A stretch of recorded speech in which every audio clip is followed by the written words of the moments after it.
Hello students, मैं नितिश खन्ना और आज मैं स्टार्ट करने जा रहा हूँ class 10th math trigonometry. Trigonometry एक ऐसा टॉपिक है जो क्लास 10th में बच्चे सबसे पहली बार पढ़ते हैं। इससे पहले हमें ट्रिग्नोमेट्री के बारे में नहीं पढ़ा होता कुछ। ट्रिग्नोमेट्री क्या है, मैं इसके बारे में आपको बताना चाहूँगा। आमतौर पे हमारी मैथ्स अलग अलग पार्ट्स में डिवाइड है, उसका एक पार्ट ट्रिग्नोमेट्री भी होता है। ट्रिग्नोमेट्री स्टार्ट करने से पहले मैं आपको पाइथागोरस थ्योरम समझाना चाहूँगा और फिर मैं धीरे धीरे करके आपको ट्रिग्नोमेट्री के एक एक टर्म्स को समझाऊंगा। सबसे पहले हम यहाँ पर बात करते हैं पाइथागोरस थ्योरम की। हालांकि पाइथागोरस थ्योरम एक ऐसी थ्योरम है जिससे हम बहुत पहले उसको जानते हैं। आपको जैसे कि पता है, जो पाइथागोरस थ्योरम्स होती है वो हमारी राइट ट्राइंगल्स के लिए यूज़ की जाती है। और आपको पता है कि राइट ट्राइंगल्स मींस एक ऐसा ट्राइंगल जिसके अंदर कोई एक एंगल 90 डिग्री का होता है, तो उनको हम राइट ट्राइंगल कहते हैं। ये हमारा right angle triangle, this is hypotenuse, this is base और दिस इज परपेंडिकुलर। तो स्टूडेंट्स आगे बढ़ते हैं और सबसे पहले मैं आपको बताना चाहूँगा 6 ट्रिग्नोमेट्रिक रेशो के बारे में कि कौन कौन से 6 ट्रिग्नोमेट्रिक रेशो हैं जो हमारे इस पूरे चैप्टर के अंदर हमारा साथ देंगे, हमारा साथ नहीं छोड़ने वाले। तो मैं यहाँ पर आपको बताना चाहूँगा 6 ट्रिग्नोमेट्रिक रेशो के बारे में कि कौन कौन से ऐसे ट्रिग्नोमेट्रिक रेशो होते हैं जो पूरी तरीके से इस चैप्टर में हमारा साथ देने वाले हैं। सबसे पहले sine theta, cos theta, theta means angle, कोई एक एंगल के लिए हम थीटा का यूज यहाँ पर करते हैं। Then tan theta. उसके बाद हमारे पास यहाँ पर आता है कोसेक थीटा, कोसेक के बाद हमारे पास आता है सेक थीटा और एक हमारे पास होता है कोट थीटा। अगर मैं आपको एक बात समझाना चाहूँ तो साइन का इन्वर्स कोसेक होता है, कोसेक का इन्वर्स साइन होता है। अगर आप साइन का उल्टा करते हैं, कोई वैल्यू निकालते हैं तो आपके पास कोसेक आएगा, और अगर आप कोसेक को उल्टा करेंगे तो आपके पास साइन आएगा। इसी तरीके से अगर आप कोस थीटा को इन्वर्स करेंगे तो आपके पास सेक थीटा आएगा और सेक थीटा का इन्वर्स कोस थीटा होगा। सिमिलरली टेन थीटा का इन्वर्स कोट थीटा होगा और कोट थीटा का इन्वर्स टेन थीटा होगा। अब मैं आपको एक बड़ा अच्छा सा फॉर्मूला समझाने जा रहा हूँ। हालांकि फॉर्मूला बड़ा विचित्र सा है, लेकिन इस फॉर्मूले को जानने के बाद आपको एक बहुत रहस्य वाली बात पता चलने वाली है। और वो फॉर्मूला मेरा कुछ इस प्रकार है। पंडित बद्री प्रसाद, पंडित बद्री प्रसाद हर हर बोले सोना चांदी तोले। मैं फिर से रिपीट करना चाहूंगा, पंडित बद्री प्रसाद हर हर बोले सोना चांदी तोले। एक्चुअली ये मैथ्स का मंत्र है जो सुबह शाम 10th क्लास के बच्चों को पढ़ना है तो उनकी मैथ्स काफी आसान हो जाती है, उनको मैथ्स समझ आने लग जाती है। पंडित बद्री प्रसाद हर हर बोले सोना चांदी तोले। अब मैं इसके मतलब आपको बताता हूँ। मैंने थोड़ी देर पहले आपको राइट एंगल ट्राइंगल के अंदर कुछ टर्म समझाए थे। जैसे मैंने समझाया था कि एक राइट एंगल ट्राइंगल में जो सबसे लॉन्गेस्ट साइड उसकी होती है उसको हाइपोटेनस कहते हैं। यहाँ पर हाइपोटेनस का मतलब एच है। इसी तरीके से मैंने आपको समझाया था कि जिस पर ट्राइंगल खड़ा हुआ है वो उसका बेस होता है, यानी कि ये बेस है, यहाँ पर बी का मतलब बेस है।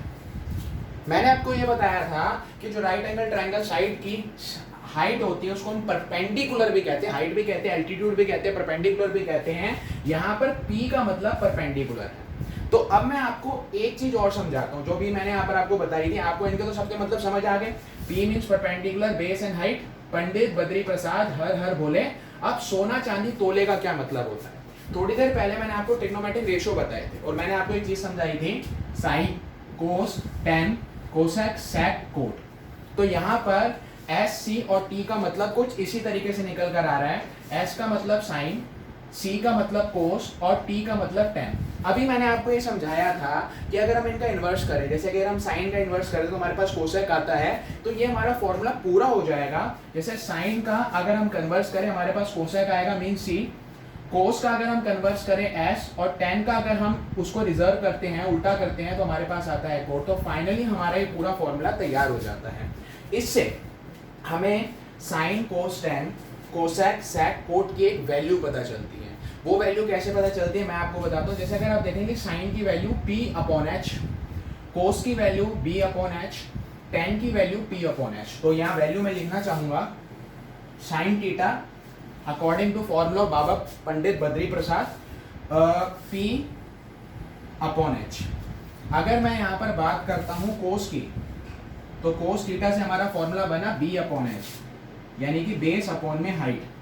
इसी तरीके से अगर हम टेन थीटा की बात करते हैं तो टेन थीटा का हमारा जो फॉर्मूला बनकर तैयार होता है वो होता है P अपॉन में P।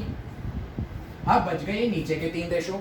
अब ये जैसे मैंने आपको बार बार समझाया जा रहा हूँ कि नीचे के 3 नंबर जो हैं ये अपने रिस्पेक्टिव नंबर के इनवर्स हैं, उल्टे हैं। तो अगर साइन की वैल्यू P अपॉन H है यानी परपेंडिकुलर अपॉन हाइपोटेनस है, तो कोसेक थीटा की वैल्यू इसकी इनवर्स हो जाएगी यानी H upon P, H upon P। इसी तरीके से जो हमारा अगला रेशो है सेक थीटा, जैसे कि आपको पता है कि जो सेक थीटा है वो कोस का इनवर्स होता है। तो अगर कोस की वैल्यू यहाँ पर b अपॉन h है तो इसकी वैल्यू h अपॉन b हो जाएगी। फॉर्मूले में भी h अपॉन b हो रही है। और इसी तरीके से टेन थीटा की वैल्यू p अपॉन b होती है, और जैसे कि आपको पता है कि जो कोट है टेन का इनवर्स है, तो कोट थीटा की वैल्यू b अपॉन p का इनवर्स यानी कि b अपॉन p हो जाती है। तो अभी आपने देखा कि किस तरीके से मैंने आपको सबसे पहले जो मेरे ट्रिग्नोमेट्रिक रेशियो थे उनकी वैल्यू निकालना सिखाया। अभी वैल्यू का यूज कहाँ कहाँ होता है ये सब बातें भी मैं आपको बताऊंगा। जैसे कि मैंने अभी आपको बताया राइट एंगल ट्राइंगल होता है, तो राइट एंगल ट्राइंगल्स में अलग अलग वैल्यू होती हैं। सपोज करिए ये राइट एंगल ट्राइंगल मैं दोबारा से यहाँ पर बनाता हूँ ABC, इसका हाइपोटेनस 13 सेंटीमीटर है, बेस इसका 5 सेंटीमीटर है और परपेंडिकुलर इसका 12 सेंटीमीटर है।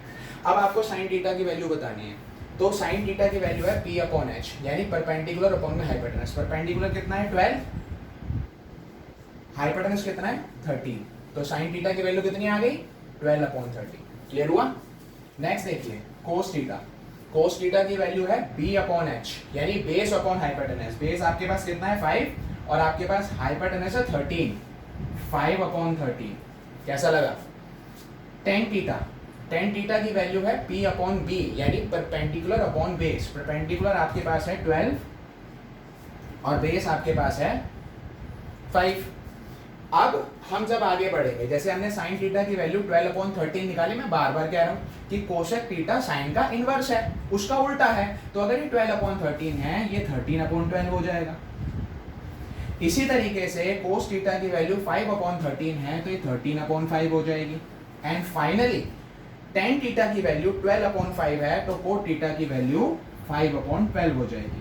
तो स्टूडेंट्स एक छोटा सा इंट्रोडक्शन मैंने आपको ट्रिग्नोमेट्री का कराया। बस एक मंत्र आपको याद करना है हमेशा, और वो मंत्र याद करने से आपकी पूरी ट्रिग्नोमेट्री बहुत आसान हो जाती है। और मंत्र है पंडित बद्री प्रसाद, हर हर बोले सोना चांदी तोले। Thank you.